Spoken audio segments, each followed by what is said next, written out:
Okay. Thank you. Good evening, everyone. Thank you for coming in. Thank you for supporting us and supporting Michael. Thank you for coming and being with us here tonight. Thank you for having me. Michael, thank you for being here. Thank you, everyone. Thank you for you. You are every day here, so that one is support too. What inspired you to write the Silk Factory? A story came to me purely by coincidence. I got an email from someone I didn't know, turned out to be a relative I didn't know existed. And I realized that so much of my family's history was unknown to me, untold. And as I went on this journey of discovery, I realized that it was not just my story, but really the story of a lot of people who've lived through or experienced the same things, most notably being the child of Holocaust survivors who don't know anything about the journey their parents went through. And so to learn about that and to discover not just the evils that we know about, but also some of the really great things that people did as well during that time, I felt was something that was important to share. You didn't have the plan to write a book before? No. All right. Yeah. Okay, so the subtitle mentions fighting threads of my family's Holocaust story. When did you first realize there was a deeper story to uncover? Well,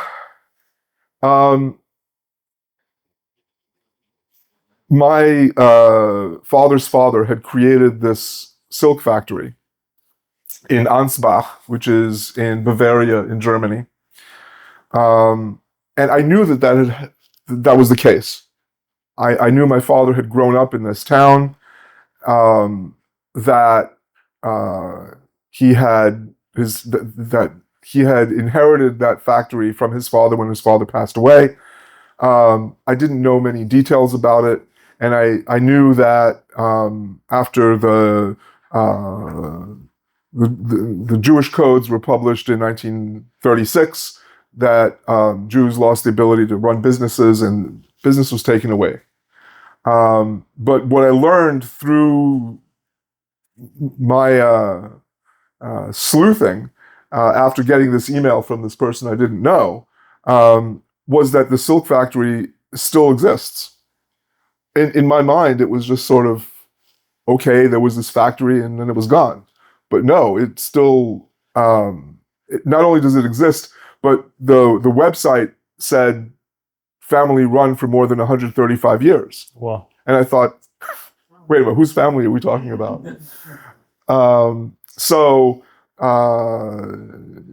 For me, the idea of threads, obviously, silk threads, and actually one of the few things I have of my father's is a sample case with all the threads that he would travel with around Europe, selling his company's silk wares. So for me, there was just this deep connection between the silk threads and the idea of the threads of a story. Did you have a chance to visit in person? I did. Really? So very quickly, I realized I had to go see this factory, and I emailed the contact us from the website, and I explained who I was. My grandfather built this factory, and I would like to visit it. And the response came very quickly. Of course, you let us know when you'd like to visit. You're welcome to tour the factory. And by the way, the managing director still lives in the house. And so I have to describe this. There's this beautiful sort of Victorian era house, where on the first floor you've got offices, and on the second floor you have some offices, and the third floor is living quarters. And that's where my father grew up. Wow. And next to it, like adjacent to this building, is a low one-story, factory. And the funny thing is, when I read this, I have a daughter who's 30 now, and I read her the email, where it said the managing director still lives in the house, and she said, she means, and the managing director still lives in your house. Wow. But, and of course, part of me was curious about, like, well, what kind of legal recourse do I have about this? It turns out, no, I have none. But it was but mainly I just wanted to experience I wanted to experience that place. That was good for you. I mean, this is really good. Were there any surprising or unaccepted truth that reshaped your understanding your past? Well, so I got this email from a person who turns out to be my nephew. And so his father is a half brother I've never met, which is a whole other story. But he had never met his own father. Wow. And all he wanted from me, because the minute I told people, oh, I got an email from a fan, they was like, what does he want? Nothing. He wanted nothing except a photo of his father if I had one. Wow. So my mother had passed away, and I knew that I had stuff. She had always said, after I die, just look in the box. So after she died, I looked in the box and I saw, report cards from when I was 6, and just things that that literally have no interest on the surface. But now I'm looking for a photograph of this brother of mine, and I come across a number of things that I had never paid attention to when I first looked through it. And one of them was a photograph of as you enter a town, the town name is on a sign, and it said Meillon, a town in France I'd never heard of. But for some reason, someone had kept this photograph, and I thought, well, that's unusual. And then there were some photographs of a man who was wearing French mayoral garb, and you can tell because French mayors tend to have, well, when they have an official function, they have a tricolor sash that they wear across their chest. Mm-hmm.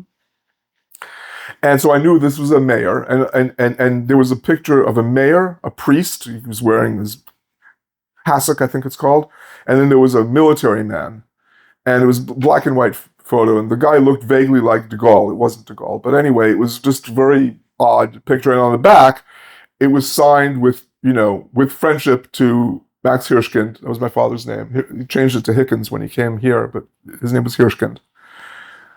So I was like, and it was signed Paul Mirat. So I Googled Paul Mirat to find that he was mayor of Meillon in this very brief period. He had also been an impressionist painter, and he raised cattle, and he raised thoroughbred horses. He did just all kind of things. But for this very brief period of time, he was mayor of Meillon, which still didn't explain anything. Come to find that, so I found his grandson, whose name is also Paul Mirat, and I went to visit him during the same trip when I went to visit Ansbach, and he showed me this register that had the names and photographs of the people that had been in the concentration camp in France. So the Germans, when they invaded Belgium, they arrested all the Jews, all the Jewish males, and they sent them to concentration camps in France as a sort of transfer station before sending them to Auschwitz or Birkenau or Treblinka or the other concentration camps, the death camps. So Meillan was right next to one of those concentration camps, and this mayor managed to get almost 2,000 people out, living among the townspeople. So a village of 600 people took in almost 2,000, almost twice as many inhabitants as they had. They took those refugees in and protected them and allowed those people to have a refuge. And in fact, and this is also in my book, my father wrote a poem, and my father was not a poet. He didn't have a poetic bone in his body, but he wrote this one poem that is called Was ist Meillan? What is Meillan? And it is a sort of a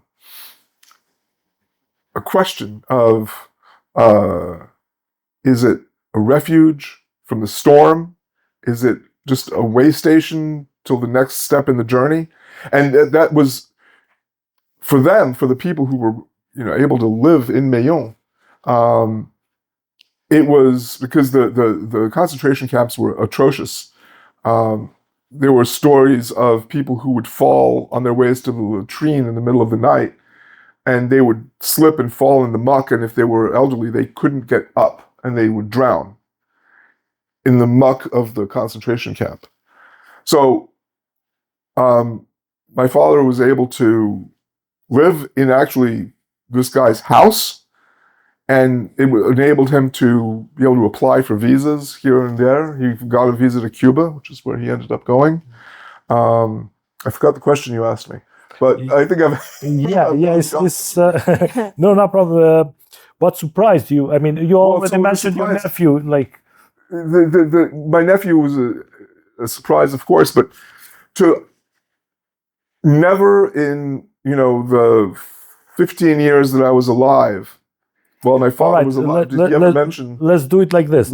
How do you balance your honoring like historical truth with your telling your personal life? How do you balance this kind of things?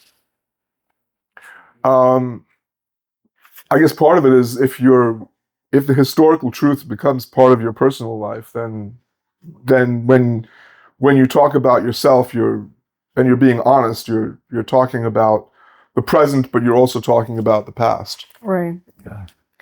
So, what do you think it's still crucial today to continue telling Holocaust stories, especially through family histories? I think that, for one thing, it's really important to talk about Holocaust stories because genocide is not something, unfortunately, that's relegated to the past.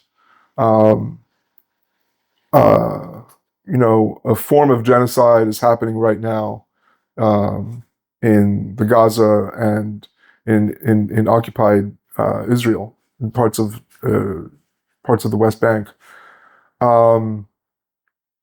It's important to understand that there are events that are happening even in this country that are very similar to events that happened in Germany and that led to the Holocaust.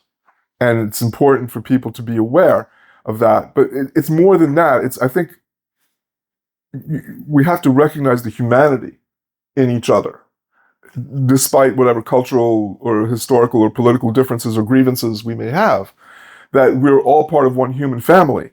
And we can have disputes, but we shouldn't have these kind of organized slaughters. And so it's important to tell it. And when you tell it from the perspective of a family story, I think people can relate to it more. This isn't just some abstract, Goebbels and Goering and all of this. This is my father and my half-brother and my father's first wife and their struggle to live. There a moment during the research or writing that was difficult to process for you? Probably you did a lot of research, like you said, visiting and So my just research took, just one moment. Yeah. Yeah, my research took me to Wiesbaden, which is a town in Germany that had traditionally been fairly open to Jews. And part of my family had gone there to escape what was happening in Bavaria, which was sort of they were losing their property and their rights, and they were hoping that Wiesbaden would be a refuge for them.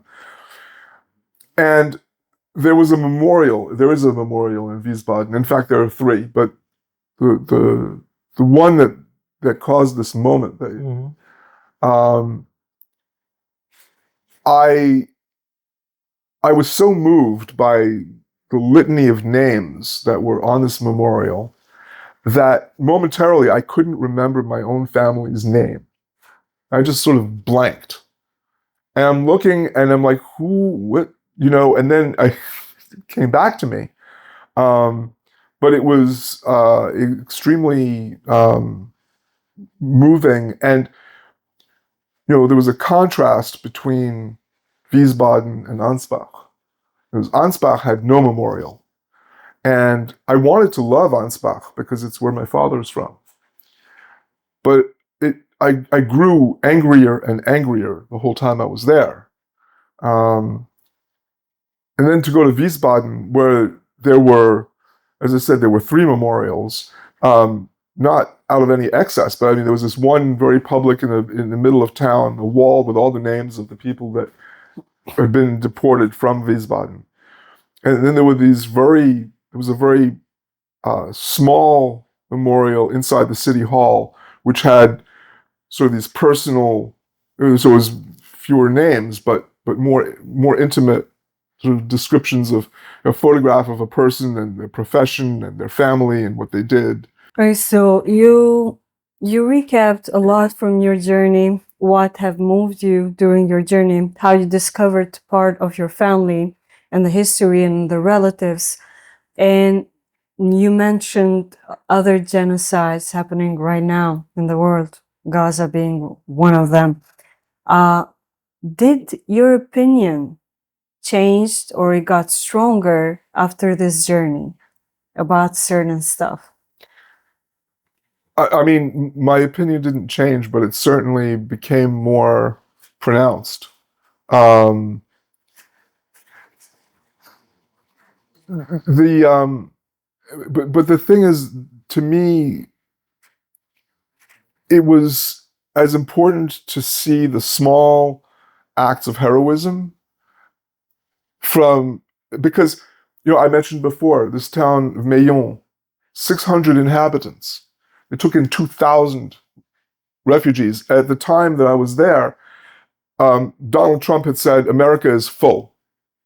We have, the state of Wyoming has something like 35 inhabitants. I mean, I'm exaggerating, but we have a lot of room, and it's in our hearts that we don't have room. And so, to me, witnessing that, and I met some people in Meillon who were children at the time, and I could see that they were still afraid. That the experience had marked them because they took an enormous risk, but they took that risk, and it didn't, it doesn't seem like much. Like, let people live in your house for a few months, but my God, it saved thousands of lives. Writing this book bring you closer to the family in any some way? ways. Yeah. In some ways. I mean, unfortunately, so many of the people concerned have passed away. One of the things that's interesting is I spoke to my sisters. Now, they were born after those events happened, but they were much older than I am. And I remember well, I spoke to my sister, and she said, my sister Susie, and she said, "Yeah, I remember Daddy. He always would, and this is true. He would always every morning he had a ritual, and he would shave, and he would get dressed, and even on weekends it was a tie, and and he would come to the breakfast ready to go." And she said one day he must have not been feeling very well or whatever, and he was down in his bathrobe and a t-shirt, and she said, and I could see the number tattooed on his arm. And the thing is that my father didn't have a tattoo. Like, he wasn't in Auschwitz, but she remembers it as if it were yesterday, and that it was true. But because I think that our minds fill in blanks. Memory is a very inaccurate thing. Um, but I thought to myself, wow, like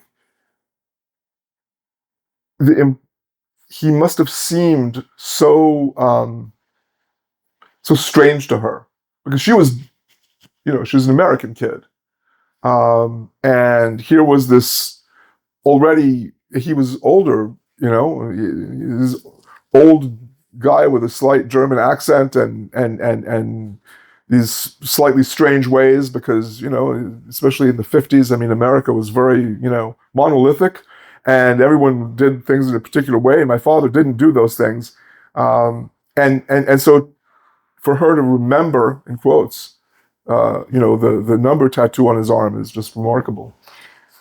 There are so many pieces to the story that makes your book. Did you get to any kind of dead end while you're trying to put those pieces of the stories together? Yeah, it was. This is the hardest book I've ever written, in large part because how do you tell a story where the protagonists are dead, and where you can't even talk to them or ask them any questions? So the book is about, in a lot of ways, the book is about the questions I had, and how they are reflected in my life today, including the relationships I have with my wife, my children. All right. What did your research process look like? Did you interview, or did you travel, or how? Can you explain a little bit more? Well, I did a fair amount of traveling, going to Germany and France, and I did a lot of. I spoke to a lot of people, people who either had relatives who went through similar things, or the grandson of the mayor of Meillon, um, uh, and just also looking at documents and absorbing them, and so um, I found among my father's papers, the very few things I found was one small slip of paper that was a pass for him to be able to go from one place in France to another, and it it looked less official than I don't know, a permission slip that you might get in school to go to the lunchroom or something. I mean, it was just on the thinnest of paper, and in yellowed paper with blue ink, and it just says, "Please allow this person to go from this place to that place," in French. And so then to figure out, what did that mean? What was the importance of that document? And to realize that in wartime, and particularly if you were a refugee, and especially if you were a Jewish refugee, your freedom of movement was extremely limited. What was the biggest challenge of putting these real life stories into a compelling story? Well, thank you for saying it's compelling. um, the challenge was really how to structure the book, to make, and so what I did is I really wrote it as um, as if it were my journey, including what was in front of me alive at the time. And sort of coming to understand that some of the deep-seated anger that I feel and that I never really understood comes from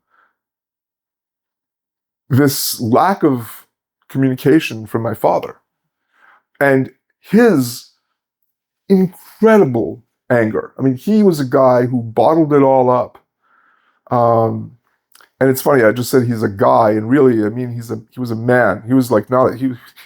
There was nothing frivolous about him. He was a very serious man, and he most of the time controlled his anger. But every once in a while, it would come through in flashes, and it was deep, and it was hurtful, and it hurt me. I mean, I don't want to throw the word trauma around lightly, but it was traumatic. And it's a wound that I've carried with me. But to be able to understand that and to put that honestly in the pages is what helped, I think, make the book a good read. Because I think you can tell as a reader when someone's being authentic and when they're not.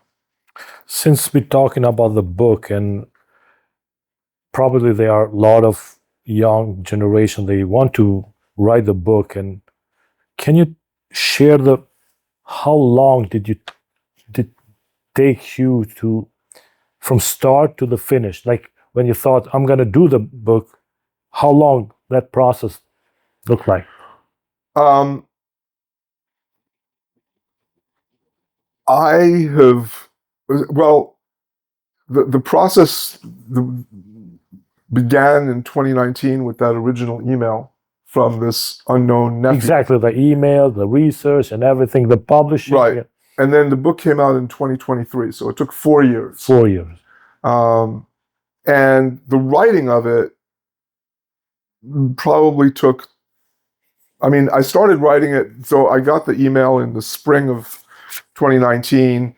I traveled that summer, and I started writing in the fall. And I think I finished it in about 2020. I think it took about 2 years. So the writing, all right. The writing of it. And it several full drafts, a lot of drafts that just were terrible. But I mean, the methodology of writing for anyone who wants to write is you have to write every day, no matter what it is that you're writing. Just put it on a piece of paper. Every day. There's a writer whose name now escapes me, but she said, "Ass in chair." That's how you write a book. Exactly. Thank you. So, a lot of events, you mentioned the anger and the trauma in a way that you had to carry.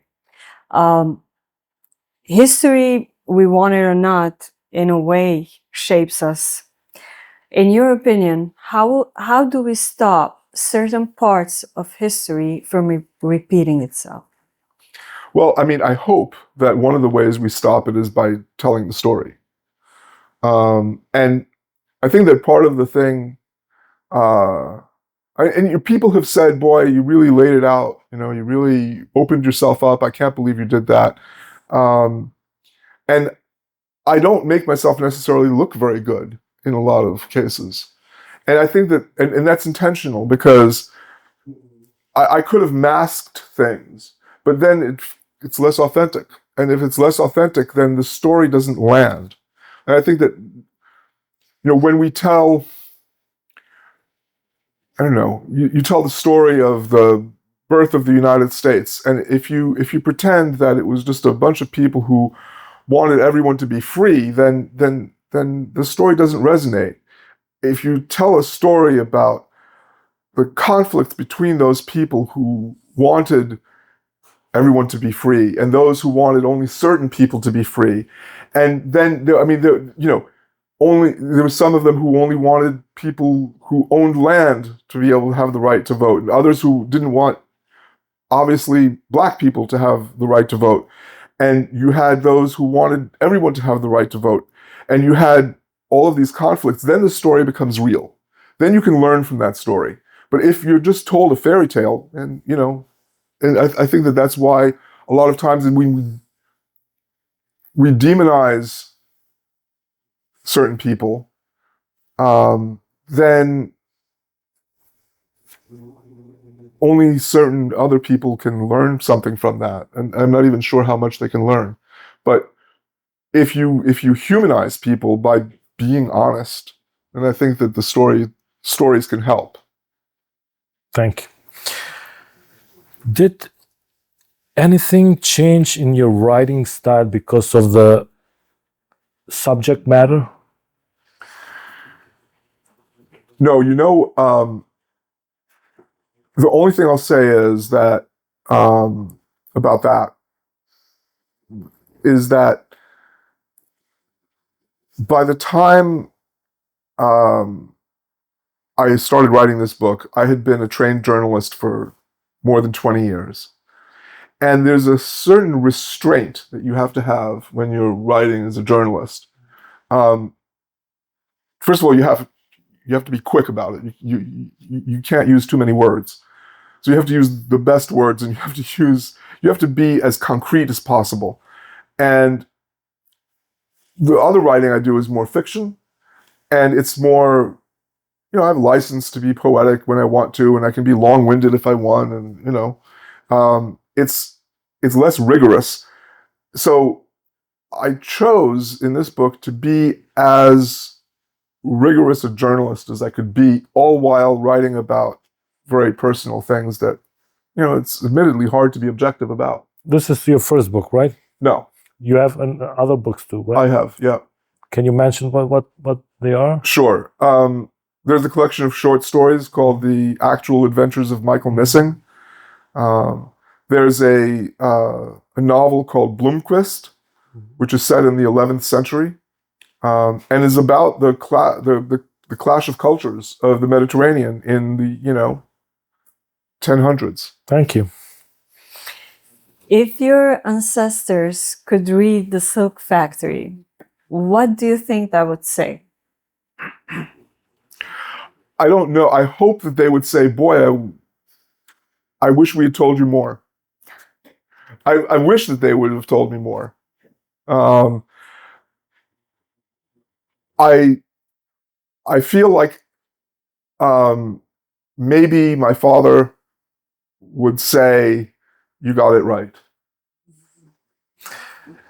What do you hope readers take away after they finish the book? Did they gonna get some message? I don't think there's a message, but I think that if they take away anything from the book, it's people will persevere if you give them slightest chance. If you just extend someone who's starving a loaf of bread, they'll manage. And I think that's to me the biggest thing is what those people in France did. Obviously, because if it weren't for them, I wouldn't be here. But also because it reflects an incredible generosity of spirit that I think we don't want to let overshadow by all of the horrible things that happened at the same time. We always hear this word that history is written by the winners, but it's most certainly shaped by simple people. So it's very important. You wrote this story, this book, and in a way it shows that even the slightest action towards the greater good, it serves much bigger purpose. Yeah, I agree. For the end, what does remembering mean to you personally? like remembering?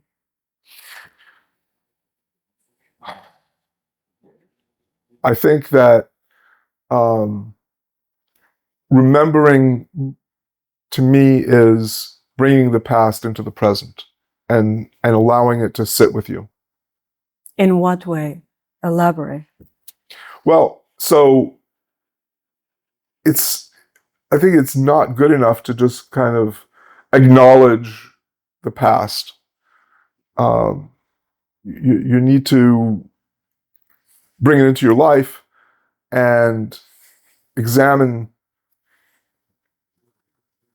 what those events imply for your life and what you can do to affect change, whatever change. I mean, people read history for different reasons, and there are different histories, and they're not all obviously negative, but you need to be able to bring the past into your life and make it meaningful in the present. I think that too often, it's kind of like, and I'm not a Christian, but we look at the words that are attributed to Jesus Christ, and if we just repeat them, they don't mean anything. But if we remember them in our daily lives, and we are welcoming of the visitor, if we are loving our enemies as we love ourselves, then we are truly remembering. And I think that, to me, that's the important part of memory. Thank you. Thank you. Do you have any question? No. Nothing more. Thank you so much, guys. Thank you for being Thanks, here. guys. Thank you. So, Michael, thank you so much. Thank you. Thank you. Thank you. Thank you so much. Thank you. Absolutely.